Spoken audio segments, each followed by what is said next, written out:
Доброго дня, шановні колеги. Щиро вас вітаємо на науково-педагогічних стажуваннях, які проводяться на базі університету ISMA, який знаходиться в місті Рига, Латвійської Республіки. Стажування буде тривати з 3 липня по 13 серпня 2023 року.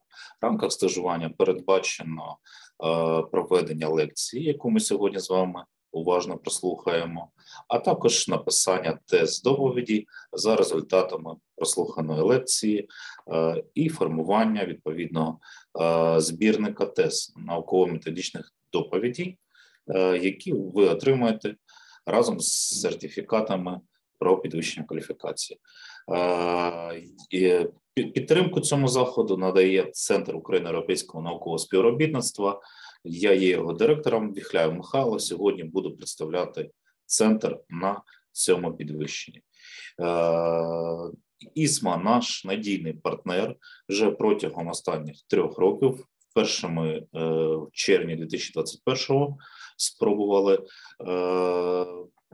організацію подібних заходів і активно проводимо як стажування, так і спільно видаємо колективні монографії, а також проводимо цікаві наукові конференції. Я із задоволенням передаю слово нашому лектору Діані Зміцеревській, магістру економіки, доценту ISMA University of Applied Science, керівнику проєктного відділу. Тема лекції – нові можливості в рамках економічної мобільності та інтернаціоналізації наукових досліджень. Diana, please speak. Yes, hello everyone. Good morning. It's nice to see you here.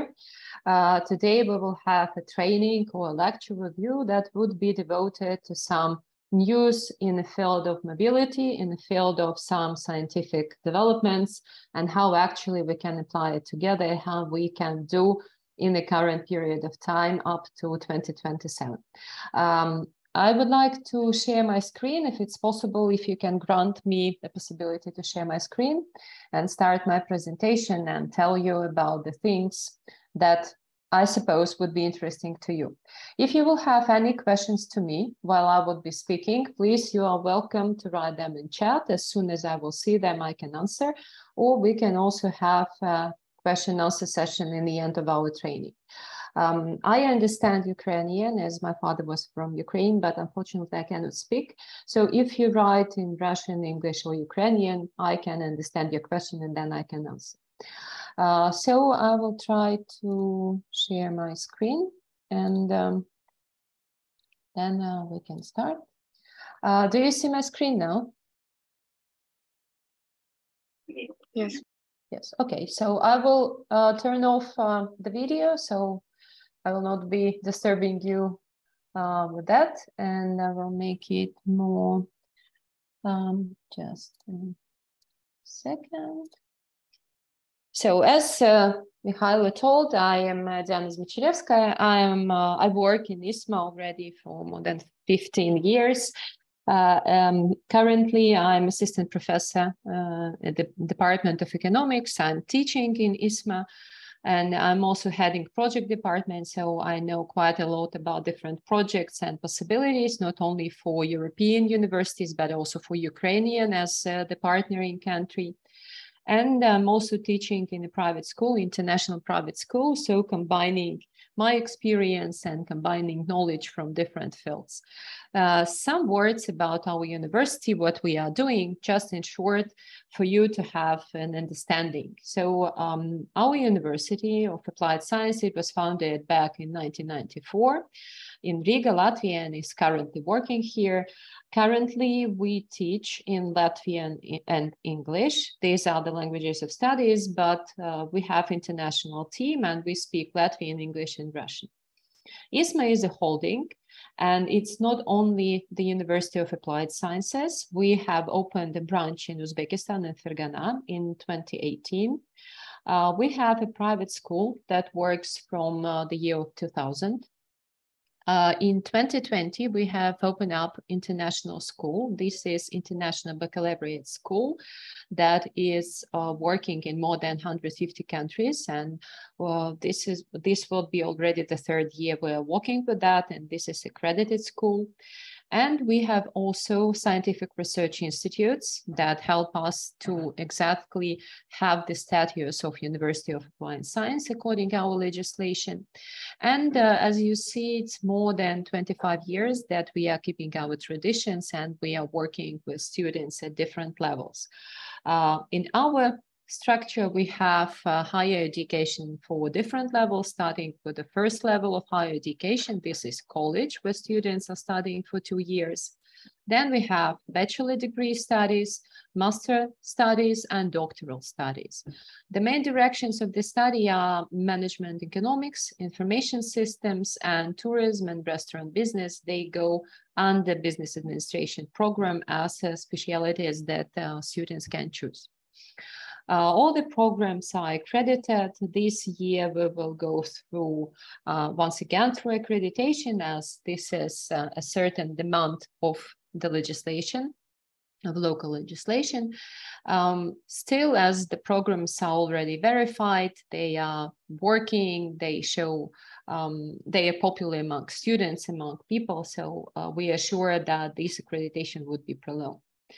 For students, we offer a wide range of services. It's not only the studies, like we are a private structure, and definitely students are paying for their studies. We offer scholarships for those students who have showed very good results at school upon entering and also when studying in the universities.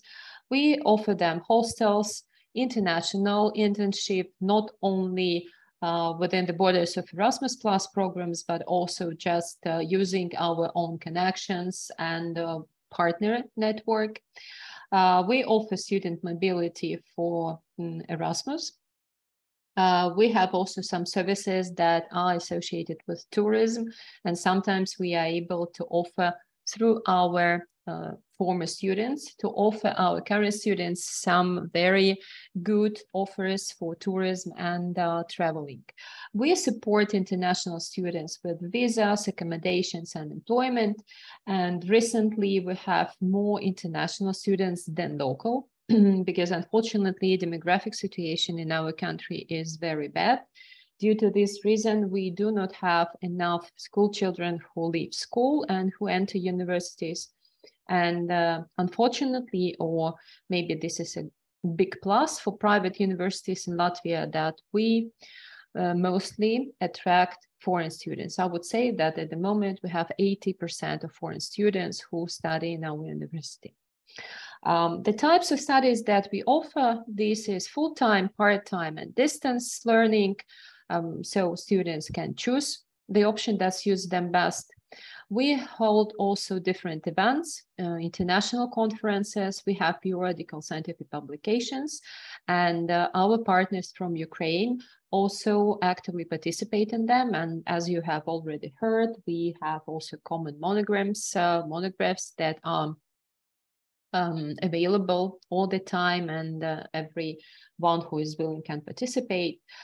We offer also some trainings and courses, mainly in languages or programming. Sometimes this is in design, and also Amadeus, the program that is used by the students when they study for their specialty, business administration and tourism, or when they start working in the market. Of course, different sports activities, leisure activities. This is also something that is organized by our student council.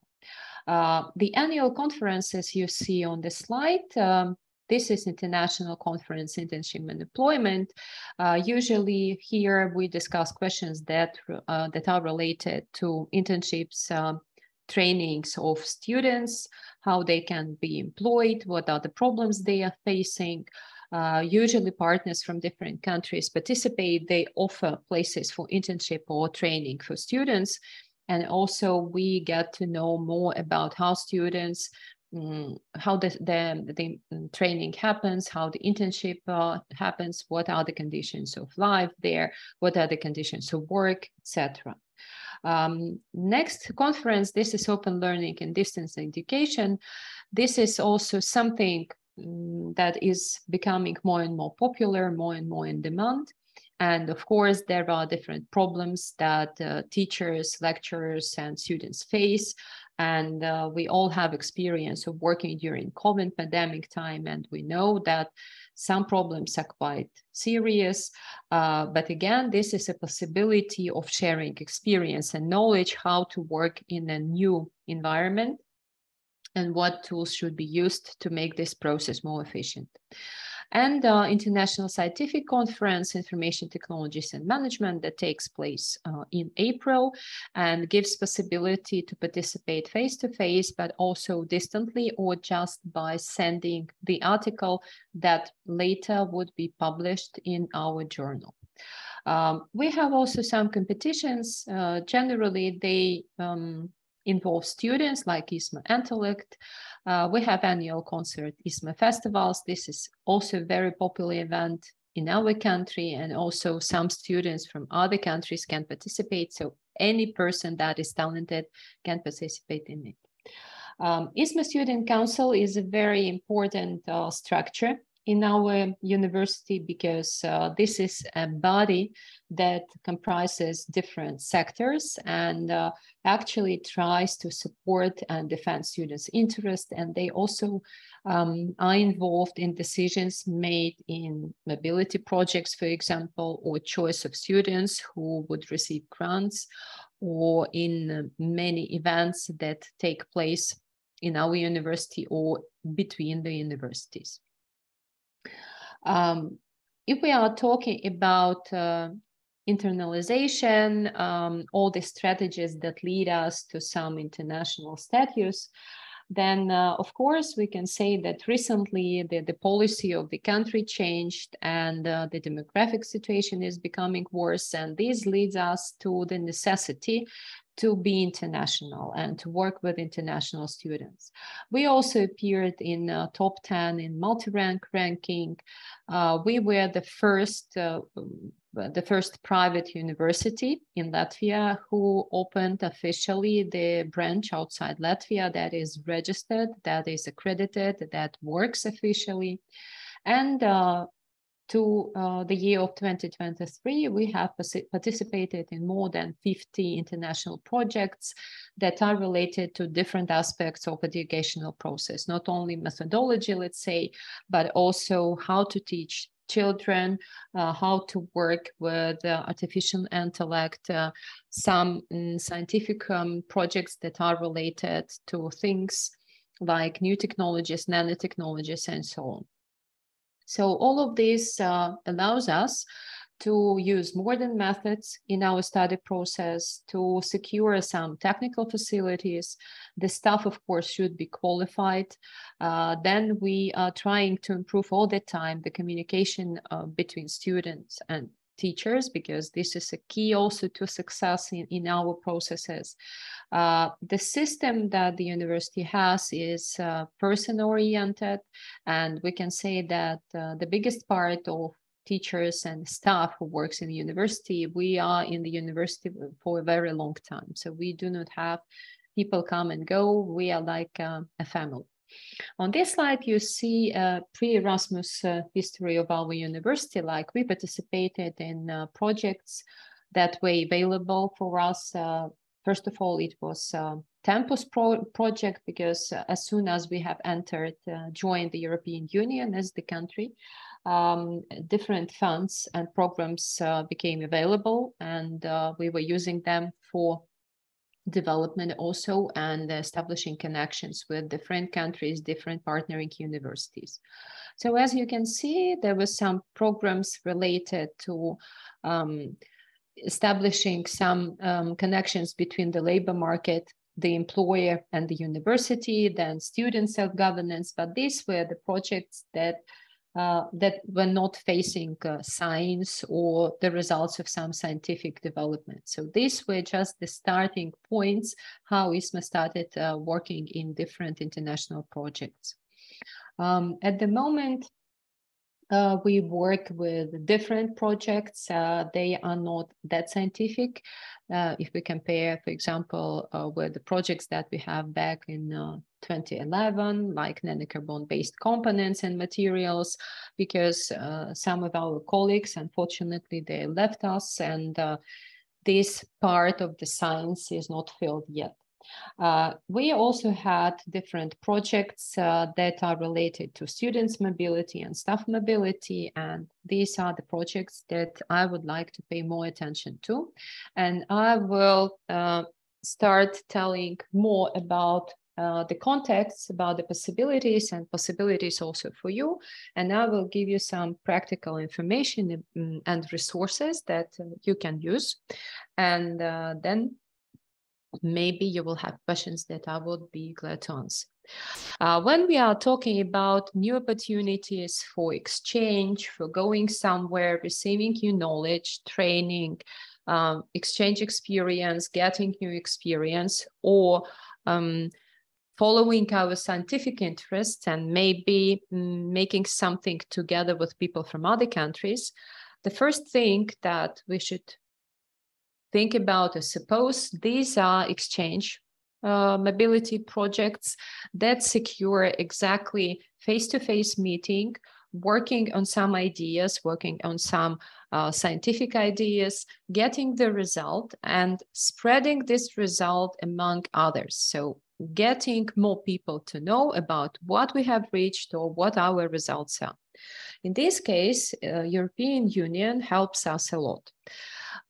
You know, most probably Latvia is part of the European Union. We hope that Ukraine will soon join. At least the processes that happen now, they show that Ukraine is becoming more and more a part of the European territory, let's say. And the possibilities that are opened at the moment, they are very good and we should use them, of course.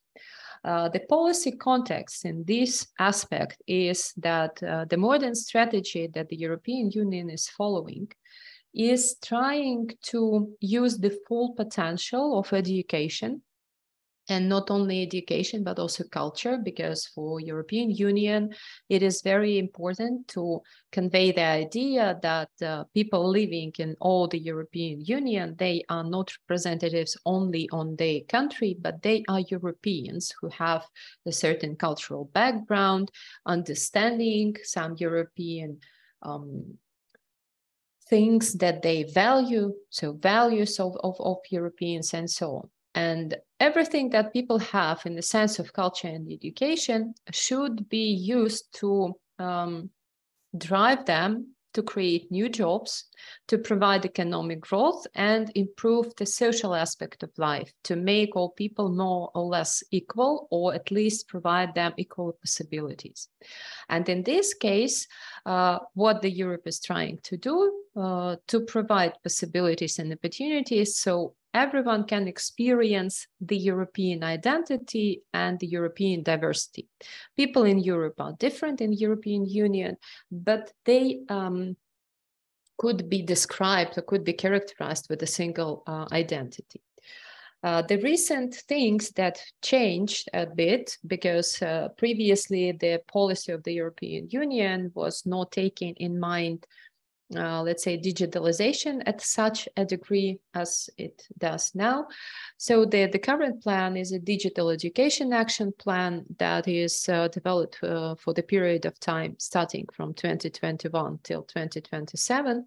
And actually it outlines some activities and some visions for including people into the process of training and making educational and training accessible. And especially this is about digital education, as it becomes a necessity due to different reasons. And again, the COVID pandemic showed the necessity of digital education. Moreover, our country, our government, has developed and agreed upon the law that digital education is a part of a normal process of education, and we are supposed to provide 1/3 of the educational process in a digital form. These are, for example, online lectures or online trainings when a student is not physically coming to classes, but performs some activities, for example, sitting at home or in the office or something of the kind. These new ideas were published only in 2020 because, again, as lives is developing and as the technological process is advancing, so these leads to new decisions and new approaches in the educational process also. Actually, the idea is to develop the European educational area. And this area is not only like physical area covering different countries, different regions, but this is also creation of so-called European universities. The idea of European universities is also provided through different projects, cooperational projects. And the idea is that universities across the European Union that are situated in different European countries, they have more or less same programs, and students should have possibility to study in many of those universities throughout their student's life. This means that, for example, a student enters a university and the first semester he spends in his home country and his home university. Then he moves to France, let's say, and spends a semester there. Then he moves to Spain and spends a semester there. And all of these subjects or all of these courses should be more or less the same. And actually the approach here is on the basis of credit points and credits that the student must earn throughout 4 years of education, for example. And in this case, the choice of subject is not connected with the year of the study or the country of the study. So a student should have a possibility to choose the subjects from the list that he has or she has, and then finally mixing all these subjects, finally pass the necessary amount of credit points successfully to obtain the diploma. This is done with the idea to provide a certain level of education throughout Europe and also give a possibility to people move, study in different countries, have different experiences, and first of all, cultural experiences, because in this case, the educational experience would be the same.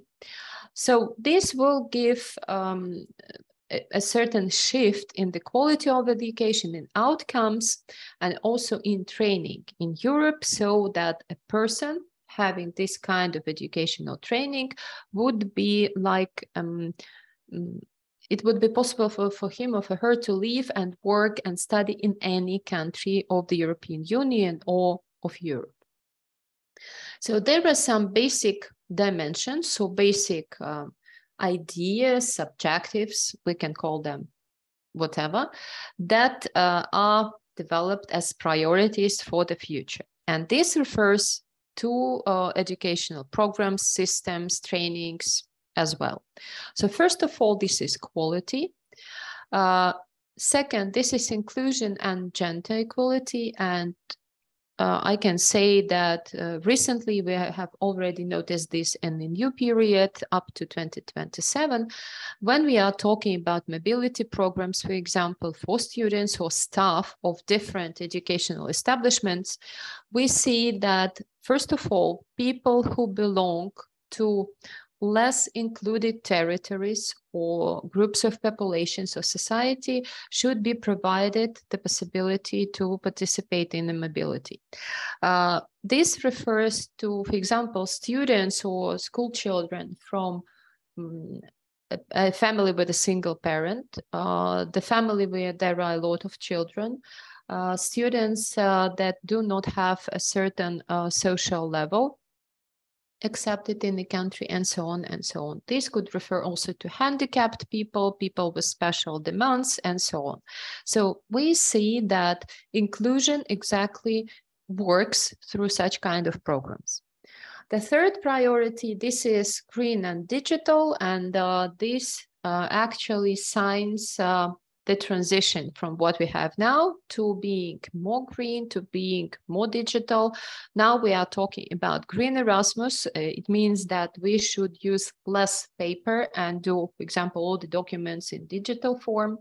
And now we also talk about blue Erasmus. And blue Erasmus, this is about realization of mobility and using the transport that is more secure for the environment. Let's say if you travel by bus, you receive a higher grant for transport to cover your transport costs compared to the situation when you travel by plane. The fourth priority, this is teachers and trainers. Because in this changing environment, in these digital transformations, in quality transformation, teachers and trainers, they should also get access to new knowledge, new skills, being able to share this experience with others, people in other countries. And of course, they should acquire new skills that are also necessary in digital sphere, for example. Higher education. Of course, higher education is very important, but now in many European countries, including Latvia, we are going through reforms and educational systems. And these reforms, they start in school already.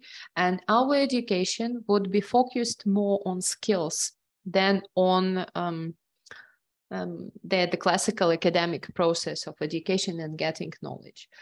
On the one hand, this is good because children starting from the first year in their school, they will acquire different skills that will help them to find a profession that they want to follow, to get included into the labor market in a faster way.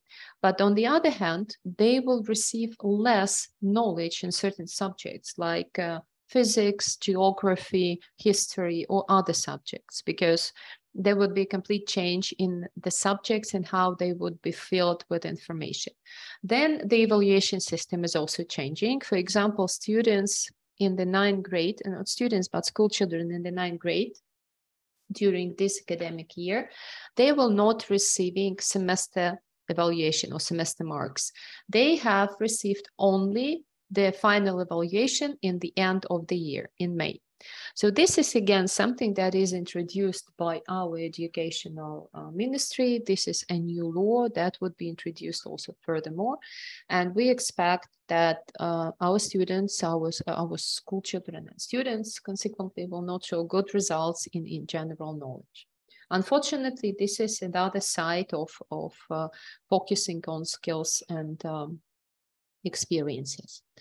The sixth priority, this is geopolitical dimension, and this is about cooperation and making changes, making small changes that can lead further in changes in the politics. Like when we change something at the level of the university, then we change something among our partner universities through different projects or through general partnership, then we can instigate the changes that we can that can lead to changes at the regional level or at the city level or even at the country level, because all of these levels, they are interconnected, and some people who are quite active, they must be interested in getting changes also to a higher level. As all of these priorities are reflected in Erasmus programs, and this is something that is very practical, very affordable, and very good for exactly exchanging experiences, getting new experiences, and also working on your scientific interests. So a short overview of Erasmus Plus projects, because Erasmus Plus projects, they are meant not only for the European Union countries, but also other countries in the world. Almost every country of the world can be engaged in some projects that are supported by the European Union. when we are talking about this kind of things, programs of exchange, mobility, support, etc., there are some general objectives. The first and the main objective is to support education, also professional and personal development. And this refers to different ages because it starts with the school, with the children of maybe 7 or 6 years of age. This refers to training that can help people acquire some professional skills, professional knowledge. This refers to young people. This refers to universities, higher educational establishments. This refers to sports. This refers to the territory of the European Union and beyond. At the moment, we have 33 program countries. These are countries of the European Union and other countries that belong to Schengen area, for example, and other international activities are open to all countries of the world, and these countries are called partner countries, and all the rest of the world are the partner countries.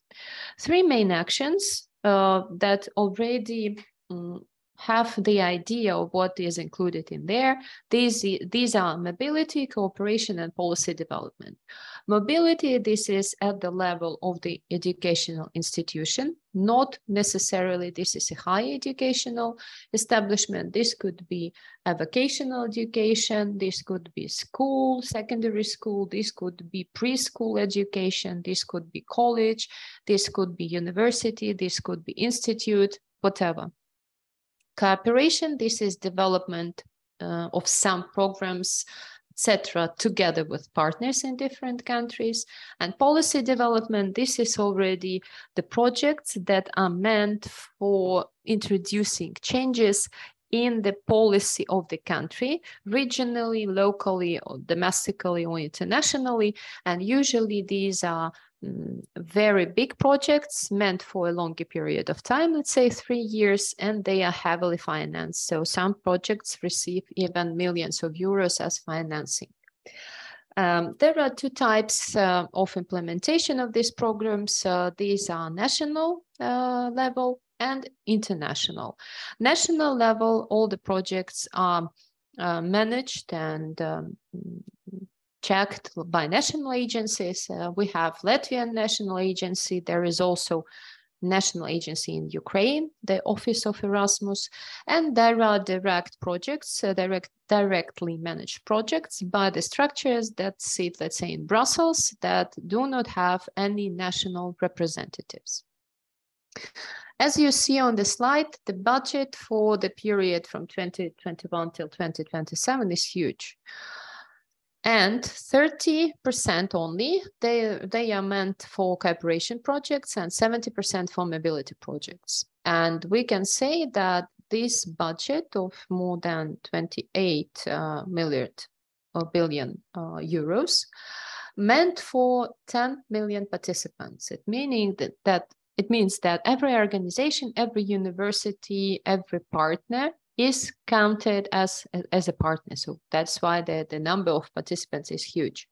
Again, this is not only in the European Union, but all over the world. So actually, every educational establishment has a possibility to participate in these programs. The key is that if you are situated in partner country, you need to find a partner in program country to participate in such kinds of projects. Of course, there are some horizontal priorities and they remain unchanged for a very long period of time: inclusive, digital, and green, something that we have already discussed. And again, inclusion is about giving equal opportunities for all the people living on the territory of partner and program countries. Digital is about making it possible for people to study using different online tools, developments, courses, whatever. And green, this is thinking about our environment, about sustainability, about how the world would be developing in the future and how we can save our planet and how we can make it a better place for future generations. So the priorities that we have just discussed, again, inclusion, this means that every person should have equal access to what is offered by Europe. So if a person is handicapped or it comes from socially unprotected classes or is a refugee or has suffered from war, this person should have a possibility to develop, to study, to go on exchange, to experience life in other countries, education in other countries, etc. Digital transformations. We understand that it's not only like studying online, but this is also something that demands new digital skills. So digital transformation means not only developing online courses or trainings, but also developing educational system in a way that it can give new digital skills that are necessary for the modern world. And besides this digital transformation, it could be connected, and new skills could be connected with climate change. It could be connected with artificial intelligence. This is something that we hear about very often. And we know about the ChatGPT that is actually a big problem for study processes, because as soon as students start using it, we know that they are not doing anything by themselves. And nowadays, again, in our country, we have already recommendations to allow students to use ChatGPT or artificial intelligence for writing essays or whatever, but they need to cite the original book or the original source. That makes it difficult for students, and that is why actually they will not be able to do it in the proper way. But of course, the technologies change, and we expect that artificial intelligence very soon will change life of many people. So then new skills are necessary for data analysis, of course, because data is different. It should be analyzed. It's not just the collection of data, but proper analysis for proper decisions later. Another priority that is supported by the European Union, this is participation in demographic life. This means that Europe wants to make all people active in what's happening in Europe, participating in elections, being interested in what decisions are taken by the government, or maybe even promote some decisions that the government could make to make people's life better in Europe. And of course, Europe tries to make all people aware of what happens by spreading information, by making the process of receiving the information free of charge, or getting access to online information that is free of charge too. And of course, environmental sustainability and climate goals. This is very important, and actually in every project and everything that we do in the European Union, we must think about sustainability and climate goals and incorporate these ideas into all the projects. For example, even in mobility projects, first of all, we try to persuade participants to travel by a greener way of transportation. We are trying not to use a lot of paper. We tend to use exchange of scanned documents, for example, that is accepted also by the European Union, and support the environment in many other ways. There are several program actions that are available. The first program action, this is education and training. Here we have mobility, cooperation, policy development, and Jean Monnet actions. Most probably many of you have heard about them. Most probably some of you even participated in those projects. Mobility, this is mobility for education, for higher education students and staff. This is mobility for vocational education and training, learnings and staff. It means that students are studying in colleges that do not have the status of higher educational establishment. This is also mobility of school pupils and staff. This is mobility of adult education learners and staff. This is for people who are changing their profession. who are receiving a new profession because their profession became outdated. And also language learning opportunities. These are different language schools that also can have mobility as the part when you can go and study foreign language in the country of origin. Cooperation actually could be small scale, could be very big scale. Some partnerships or some cooperations are created with the idea to provide higher quality of higher education, and this exactly refers to European universities, for example. There could be partnerships for innovations. In this case, partners should develop an innovative idea that could be later put into practice in almost every country of the European Union, because this is actually the sense, the value of this project. And of course, these kind of projects, they are meant, cooperation projects, to develop different online platforms and different tools for virtual cooperation. This could be creation of a website where several universities or several partners will have access to a training program that could be sold as the commercial program to different publics, to different groups of societies, and this is something that could be developed together by 3 or more partners. So policy development is a bit more complex because this is initiating the dialogue, let's say, with management, with governments. This is quite difficult in the sense that you need not only to think about how to develop the project, but also how to implement it and what impact it would have on different people, on different levels, what kind of instruments could be used, how you make it, how you would disseminate the results, how you will make people know about what you have done, what will it bring in the future, what will be the final result, etc. Jean Monnet actions or Jean Monnet programs, they are very easy. They are very, popular among different partners because actually Jean Monnet programs and projects could be submitted by any university, even if the university is not situated in the European Union. Let's say mobility projects, the application could be made only by their program country. It means by the European Union university. Jean Monnet could be submitted by anyone. And actually, Jean Monnet is in the field of higher education and also other educational fields and trainings and can concern anything that will help to transfer knowledge or something from the European Union to a new territory.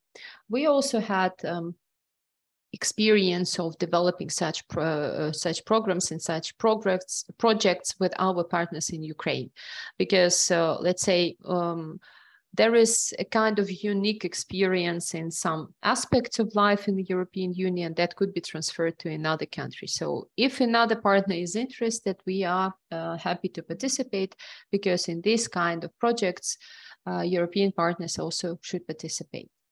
Then the program actions that are made for youth. So these are mobility programs for young people. This is mobility for young workers. Again, different cooperation, innovation, and the same tools that are meant for another target audience, and also policy development, again, according to the same scheme, but taking in mind another target audience. Why actually these are separated? Because again, when we are talking about education, there are different levels, there are different establishments. There are colleges, there are schools, there are some professional schools, there are universities, and the European Union divides it into these levels because it makes it easier. There is no mix when the projects are submitted. And there is also program action in sports. And this is very good because usually if we are talking about sports, people in this sector, they are somehow left out of what happens in the level of the European Union. But there are also mobility projects for sports staffs. There are also programs for cooperation. for partnerships at providing, organizing different events. But as you can see, they are not for profit. So you can attract money to support, to organize an event that will not generate profit. You just spend money for organizing that. And again, policy development in the sphere of sports, that is also very important because sport is an integral part of life. Sport is an integral part of any curriculum at school. So again, this leads to sport being more international, attracting people from different countries, making sport more interesting for children, for young people, etc. And not only professional sport, this could also refer to non-professional sports and sports activities. Starting from 2021, the Erasmus programs, they changed a bit. And what is more important, the source of finance has changed. Before that, up to 2020, the programs that are supporting mobilities, they were financed from the European Union funds only. Now these programs are financed by so-called external funds that do not suppose participation only of the European Union money, let's say. So we can say that some programs, they change the level of management. So direct management and indirect management, this refers to local, like international, like national agencies, European universities, centers of vocational excellence, they belong to direct management. Before they were not. And when we talk about alliances and forward-looking projects, innovations, everything that is connected with digitalization, this is of direct management. And of course, there are different types of programs, again, as you see, knowledge alliances, sector skill alliances. So this is not only about the knowledge itself or classical academic education. This is also about the skills that people need to acquire. Depending on the level, let's say, of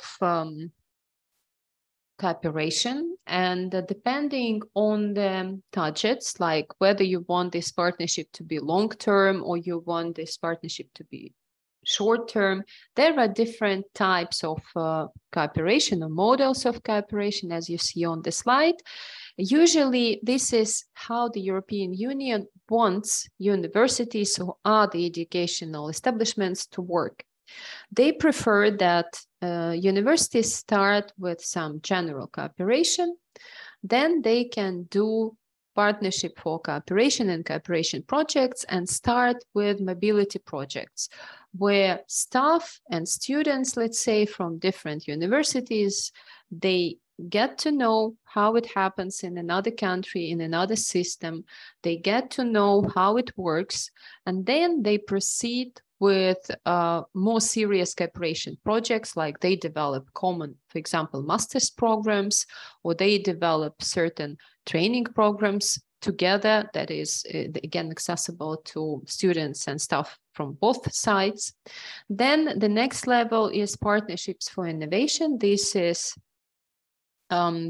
development of different alliances. Alliance can mean that more universities join into the cooperation projects, or forward-looking projects that are meant for a longer period of time. This is in the case where, as the result of the project, we receive a real innovation that can take a form of a product, a service, a method, a technology that could be applied by partners. Then we can talk about the Erasmus Mundus. This is exactly development and introduction of common programs, accreditation of these programs, and organization of educational process according to these new programs. And this can lead to European universities because, again, this is a kind of a long-term project or long-term strategy that you start with something small and you develop it step by step to a higher level. And of course, these European universities, this is meant for European educational establishment, first of all. But again, other partners can join, other partners can get the experience, they can come, exchange experience, look at the process, participate in the process, even teach in these universities as guest lecturers. And this could be of high interest. And this how it will work up to 2027. And we think that it will not change, and it will also be the same in the same way, in the similar way after 2027 period is over. So what we can talk about, what we can say about the main goals or key goals for cooperation. So we are talking about the change of the world. We are talking about new skills. We are talking about acquiring the skills. So at the moment, we find mismatches in skills, what we have now, and future skills. So the main thing here is to tackle this problem, to solve this problem, skills mismatch, and also promoting excellence in skills development. So these are the projects when you find out that new skills are necessary, you develop something that people can acquire these skills, and you as if cover this gap. Then inclusive and connected higher education system. Equal opportunities for everyone. Connected higher system means that it connects different universities in different regions. It connects programs, but it also connects the knowledge and skills that students, school children receive. Then another very important aspect that educational establishments, they must contribute to innovation. And it refers not only to methods of teaching or methods of studying. This refers to something that can make a process different or can lead to an innovative way of acquiring future skills, for example. And of course, support of effective and efficient higher educational system. Why effective and efficient? Because it is about using different resources in an appropriate way. This is rational use of resources that are available. And this is thinking about the future and thinking about sustainability, because sustainability, this is something that is in every project, doesn't matter what. So I would like to share some opportunities with you. This is something that I have found on the web, because we are working with different partners from the Ukraine. We had many projects together. We have experience, good experience in this. And we are always interested in sharing some possibilities and information with you. You know that there is an Erasmus agency or Erasmus national agency in Ukraine. And actually recently they have updated their site, their webpage, and they have updated information. I would share this information with you. I can send this presentation for personal use only. And all of these links, they are working links, so you can click on them and find this information. So if you would check this link and you will go on this site, you see the screenshot on your slide, and it shows all the projects or all the priorities that are possible for Ukrainian educational establishment. And as you can see, there is higher education, school education, Jean Monnet projects, youth programs, then vocational education and training, adult education, higher education, reform experts team that can actually provide some information about how you can develop the projects that would lead to changes that would reform education in your country. And also sports. By clicking all these icons, you will go in and you find information what is available at the moment. Now all the projects, almost all of the projects are already, applications are finalized. The next period of submission would start in December 2023, and usually it ends in February or March. So if you are interested in developing a certain project or participating in a certain project, you can find the sphere that is of your interest, go on, see what is possible. If you have European partners, you can connect with them, find an opportunity to make an application for the project and wait for the result. If you already have partners, then you can offer them to participate in a certain project. So as you can see, there are plenty of possibilities, and there is also information or links that would lead you to official web pages of the European Union, because not all the information is translated into English or into other languages. Some of information on that web page I found also in the Ukrainian, but the bulk information is in English. So if you maybe do not understand some things, you can use online translation. That would provide you plenty of information. Another thing that actually refers exactly to these scientific results and could be also interesting to young scientists or professors who work on certain ideas. This is a webpage of Latvian state agency that provides Latvian state scholarships. What I advise you to do, again, this is a working link, you can use it. When you go on to this web page, you will find information about the scholarships that are available to different people living in the countries that do not belong to the European Union. These are scholarships that are given by our government, by our finance from our budget, Latvian budget. And they are meant for higher educational establishments. You see that there are some eligible applicants for a certain academic year. The contest is already over, the application is due. So you can go on, you can load on this webpage and find out information when the next contest or when the next application deadline would be. So what is the project, or what is the essence of this? There are some, as you can see, the scholarships for studies, and this is meant not only just for every student, but those students who are working on a certain topic, scientific topic, who are studying for master's degree or for doctoral degree. And the scholarship usually covers the expenses that are associated with your stay in another country. I can say that our university has participated in such a program. In this case, we receive application from a certain student that is coming from this system. We consider it and we accept it or do not accept. Usually we accept because we are international and we are happy when people from other countries are coming and studying in our university. There are also scholarships not only for studies, but also for different scientific investigations and researchers. So in this case, again, you can, when you would access this page, you will see information about those universities or institutes that accept students, that are ready to accept students.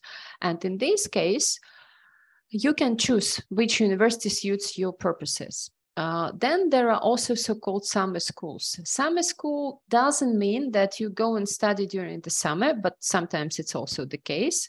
Summer schools are more aiming at the language training. Let's say if you come to Latvia, so during 1 month you will study Latvian culture, you will study some things that are related to folklore or to some traditions, customs, whatever.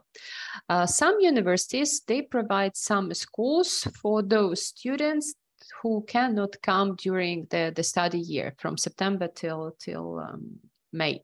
So in this case, there would be a short course that would introduce you to a certain subject. There is also a possibility, I cannot see it on the screenshot, but anyway, there was information about teachers and researchers who can also participate in the scholarships. What you need to remember that these scholarships, they are limited in the amount of money. And as soon as the number of participants would be reached, they will close the application. So if you are interested, just keep an eye on this webpage because it offers very good opportunities for participants all over the world. And the list of countries you will see from which countries the students or teachers can come. Another possibility to make your research or your interest international, this is so-called Latvian-Ukrainian cooperation program. Again, here you see information only in Latvian. This is a screenshot from our local webpage, state webpage.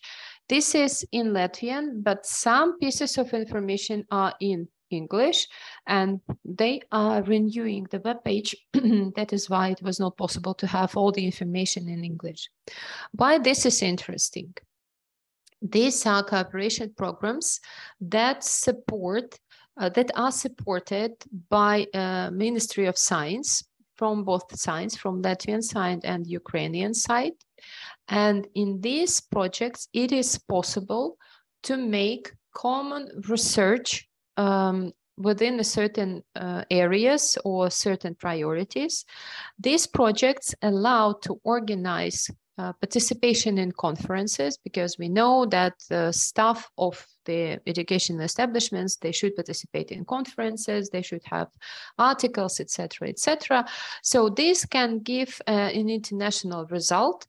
And moreover, there are some money foreseen or grants foreseen for traveling from one country to another, and so on. Again, this is a bit old information that you have on the screen. We have experience of writing these projects, but the project that we have written and applied was not supported, unfortunately, because what they want to see some real research, some real results that would be implemented in the future. In this case, when you choose to participate in these projects, the project should be submitted in 2 countries. So you need to make a project with one of the partners from the European Union. You write the project in Ukrainian language, Latvian partner writes the same project word to word in Latvian, and both of these projects are submitted to Ministry of Science in the Ukraine and also in Latvia. If they are supported, if they are found good, interesting, then you receive the grant and you make this project in reality, you realize that. This is also a very good source for making the results of your research and studies international. Another source where you can look up for different opportunities, this is a webpage of the European higher education area, something that I have mentioned before, that actually the European Union is trying to create this area with the same possibilities for everyone, with the support of education, etc., etc. And this is again the site that I have found has information also concerning Ukraine. Starting with Bologna process, starting with the organizations that are responsible for cooperation between Ukraine and other countries and European countries mainly, and also other information that could be useful when, for example, you are preparing a project, when you are writing a project. This is also a resource that could be of a good value to you. So this is shortly about the opportunities that are offered at the moment to you as people living in a different country, not European Union yet, but we hope that in the soonest future, you will also become a partner of the European Union. I would like to pay some attention to practical issues of all of this as mobility projects, cooperation projects, everything that refers to participation in scientific research, conferences, etc. So actually these projects, they seem very difficult, and it's not easy to write them and to write them in a way that the European Union coordinators and evaluators want to read it. But at the stage of realization, it's also not easy, because if you pay attention to the slide, you will see how many structures are actually involved in all of these processes.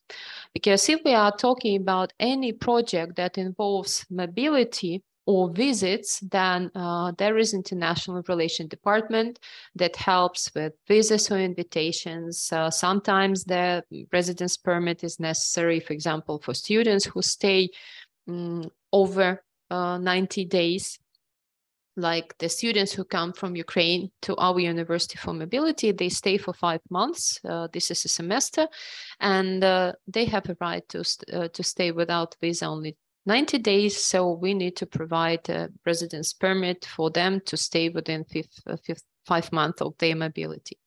The project department that makes all the necessary documents, the study department that prepares the curriculum, the changes in the curriculum, not only for students, but also for guest lecturers, for teachers, because again, we need to arrange it at the level of the schedule. The financial department that is responsible for money transfers and moreover, all the reports that are connected with the project. Administration that is responsible for documents, for control over the process. And from our side, this is also ISMA Student Self-Government or Student Council, because they support students. They also support staff. They organize different cultural events that are also an integral part of any project. And all of these structures are actually involved in the project itself. Then if we are talking about some research projects, then again, there is a research institute. And in this case, let's say some of the departments would be involved, but there will not be curriculum, because researchers will work and they will develop their own curriculum and research plan that they would follow. There are, of course, different challenges, because what we have encountered that academic staff doesn't want to participate in mobilities because maybe they fear that the language level is not sufficient, or maybe it's something difficult. They will not be okay with the process. The demands towards language, of course, exist. If we are talking about students, that it is B2 according the international gradation, and for staff it is also B2 or B1 depending on what the staff is doing. If it is teaching, then minimum is B2. If it is training, it would be B1 accepted. Linguistic skills, this is a big problem because young people, students, usually they encounter no problems in studying in English. Let's say the staff, teaching staff or non-teaching staff, non-academic staff very often experiences problems with the language, especially in the older age.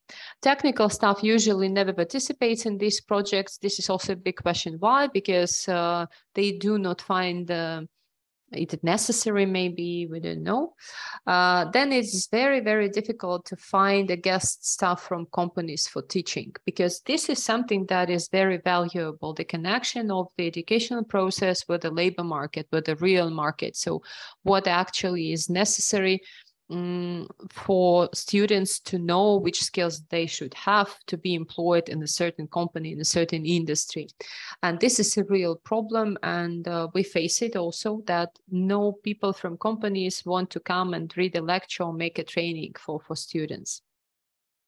Another aspect that the biggest part of people who go on mobility, they are female. 90% of the staff that goes on different mobilities and cooperations, these are females. Several universities, they find difficulties in finding replacements. For example, our university is private, it's rather small, and we all combine different positions. For example, I'm a lecturer, I'm assistant professor, and I'm also heading a project department. So in this case, if I need to go somewhere, somebody should replace me in my lectures. So we need to make changes in the curriculum so that students do not lose hours, etc. This is a big problem for smaller universities, for smaller educational establishment. Among students, very often we do not see motivation to participate in these programs, especially for outcoming mobilities. Like a lot of students from different countries, especially from Ukraine, they are interested very much in coming and studying and living in Latvia for half a year. It is interesting and this is valuable experience. But let's say Latvian students, they are not willing to go to other countries. Maybe in I don't know, Spain, Portugal, somewhere where it's warm, they would like to go, but not other countries. And again, this is a big problem. And when making these mobility projects, we should be aware of that it will not be easy to find participants for this kind of mobility. Then, of course, there are some problems that are individual, why people do not participate or why they're afraid.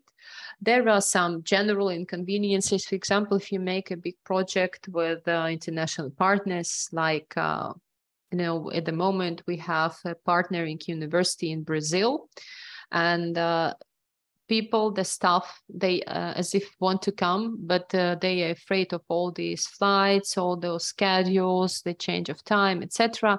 And this is still under question because they need to come and teach, and this is a big problem for those countries that are remote.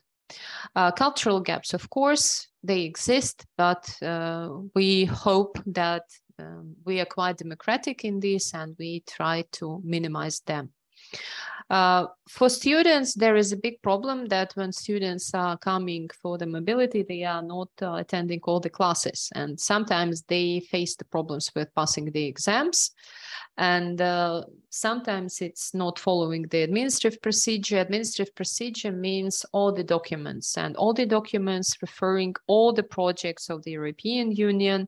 They should follow all the deadlines. All the documents should be prepared on time, submitted, signed in a due manner, scanned, sent, whatever. So this is a huge work that concerns administrative procedure and administrative papers.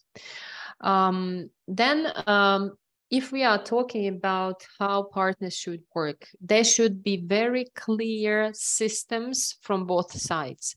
How you participate in the project, how you make selection of participants, not only students, but also staff members, not only in mobility, let's say projects, but also maybe in some research projects or cooperation or whatever.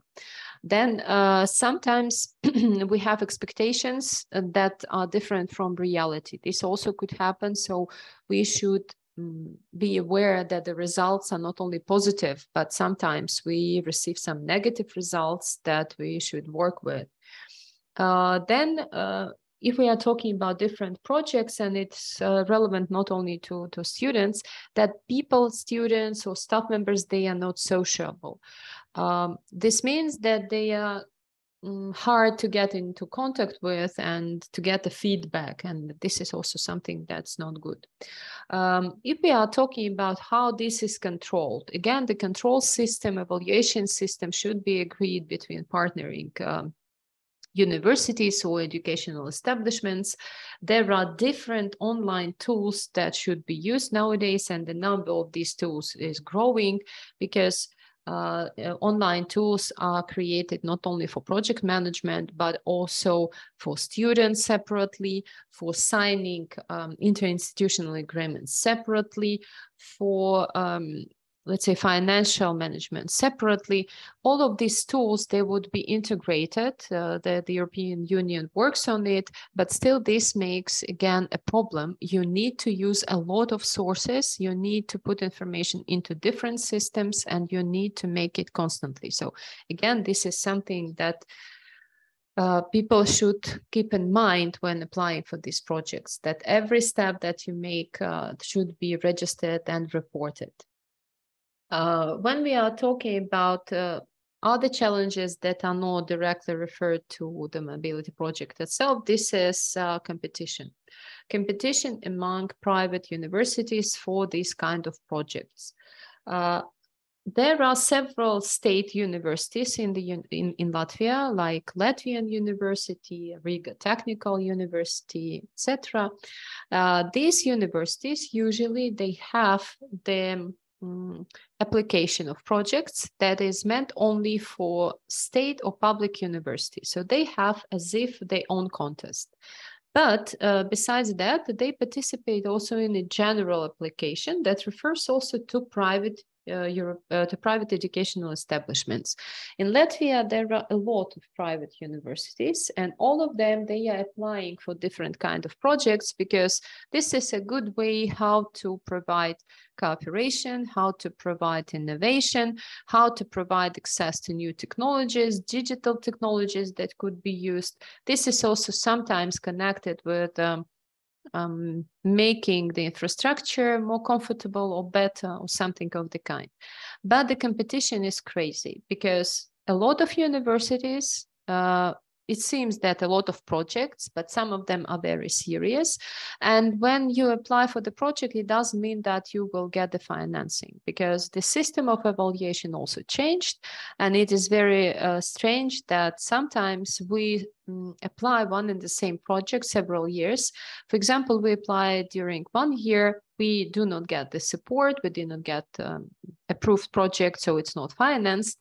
So we try next year, and the next year it receives the highest evaluation possible. So this is against subjectivity of evaluators. Evaluators are chosen randomly from the single system, so nobody can know the result or even predict the result.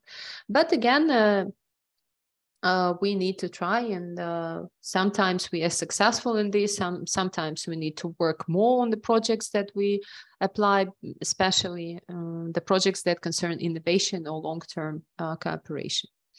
The slide that you see on your screens, developing any project, these are my assumptions, taking in mind my experience working with projects for more than 10 years already. These are things that you need to reflect in every project, whether it is for the university, whether it is for you as an individual, because you can also apply as an individual, you can apply to a project that refers to training or getting skills. In every project, they want to see the reflection of the strategy of the country or the union in the field of the project that you are writing. So let's say you are writing a project that is connected with education, higher education. So when we are doing such projects, we start with the strategy of the union. We briefly explain the strategy of the European Union in the higher education. So for example, if you would write a project as the higher education establishment from Ukraine, you would start with the strategy of Ukraine in higher education. If you write the project in innovation, then you need to mention the strategy of your country referring to innovation. If you write about sustainable development, then you need to find information about the strategy of your country regarding sustainable development. Then we need to reflect the strategy of our educational establishment, whether it is university or this is a college or this is a school. We need to reflect, we need shortly describe our strategy, the current strategy, the long-term strategy, what are our objectives. And this should be connected somehow with the strategy of the country. So let's say we are writing about the higher education, and then in the strategy of the country or the union, we see that internationalization is one of the priorities. So in our strategy, we also reflect this. So this is connected with the general strategy of the country. Then we need to highlight some strategic objectives of the university or educational establishment. We can focus on one, or we can focus on several. Of course, all of these strategic objectives, they are stated in the strategy. So again, it comes from that.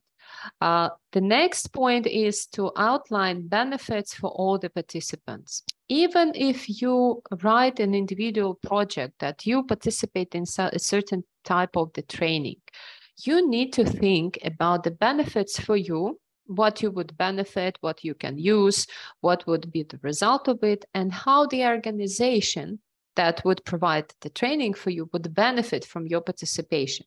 Not talking about finances, let's say, that you would pay for it, or even in the cases when you do not pay for any kind of training. So what is the benefit for other partner, for other part in this project? The next point is a long-term effect of the project. So what is the benefit at the moment? What is the long-term benefit of the project? Because we can have immediate results if these are new skills, so we can use them later. We can affect different groups of population, different target groups, etc. Then when we discussed the long-term effect of the project, we need to give detailed description of target groups and results for each target group. Let's say we have a project in cooperation. So actually, this is not something that refers to the policy, but at the same time, when describing the effect or the result of this project for different target groups, we can start from our own university or our own institution. Then we can talk about the groups of universities. We can talk about the impact on different partners that participate in the project. We can talk about dissemination because we need to spread these results. We need to make people know about what we are doing and what are the results. So what would be the impact on them? If we meet, let's say, administration representatives and we share this information with them, what would be the impact further? Can it impact, let's say, the local government so that could instigate some changes in the future? And this chain, step by step, should describe the impact and the effect on different target groups, because not only partners would be involved in what you do, there would be other participants, other stakeholders. Sustainability. This is a must in every project, and this is also something that should be connected with the strategy, because nowadays the strategies of educational establishments, they must mention sustainability as one of the priorities, as one of objectives. So how the results of the project or your participation in any project would be connected with sustainability? What can you do in this case to provide this sustainability? Then, of course, it is wise to mention connections with other projects, former projects or future projects, and especially if you are planning to develop long-term cooperation with your partners. So you start with something small. You say that, yes, we have preliminary cooperation, or we have previous experience of, let's say, organizing common conferences or whatever, and we want to have it in another level. We want to have now mobility projects and exchange of staff and students. Then we are planning in the future to develop these and maybe participate in Jean Monnet projects, or we are planning to apply to other cooperation projects, or we are planning to develop common master's degree programs that we hope would be supported, etc., etc. Connection with other programs is also good. This actually shows that everything that you do is somehow connected, and you are conscious about that.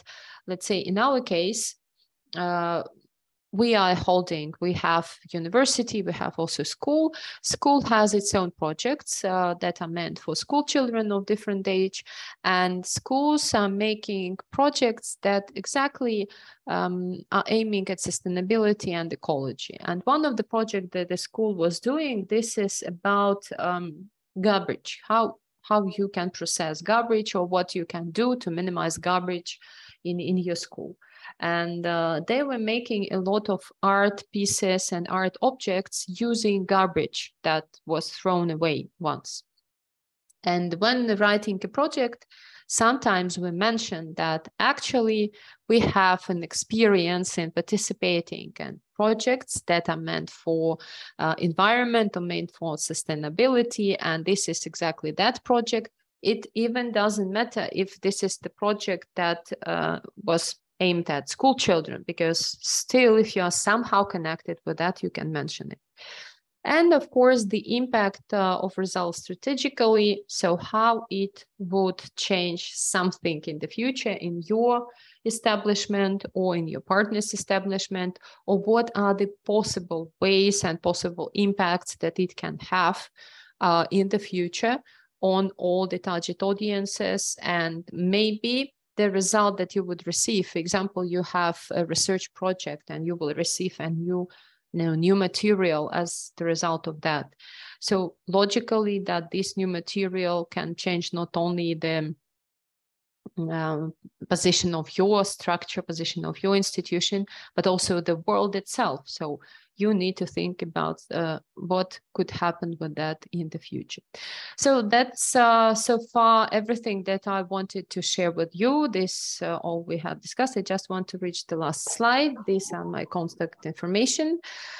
You can reach me by email, you can reach me by phone. In the case you will have any questions or anything that you would like to share or to ask, you are welcome to contact me by these details. So thank you for your attention. If any questions, I'm ready to ask, or I'm ready to answer. Будь ласка, шановні колеги, можливо, є питання? Можна українською.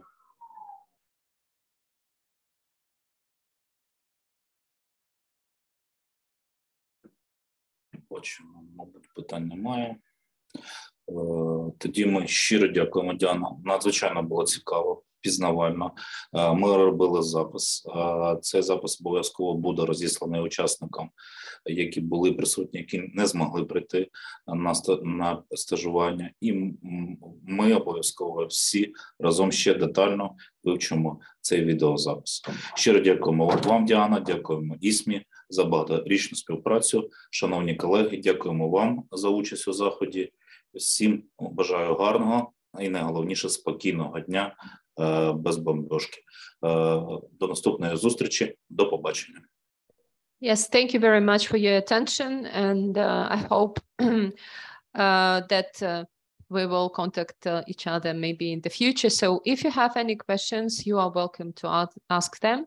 And of course, I wish you all the best. I wish you success in what you are doing, in your research, in your work, in your everyday activities. And moreover, I wish you peaceful day every day in your life, so that everything is okay and everything is good and you feel yourself more or less confident. We believe in the best, so the best feelings from my side to you. Concerning the presentation, I can share it now in chat if you want, or I don't know how it will be organized. Will it be sent later or? Надішліть, будь ласка, нам, а ми розійшлемо усім учасникам. Через Антоніну, будь ласка. Okay, so I will send this presentation to Antonina, and Antonina will share with the rest of participants. Okay, thank you very much. It was my pleasure. Hope to see you once again somewhere, someday. Goodbye. Thank you very much. Goodbye. Дякую, на все добре.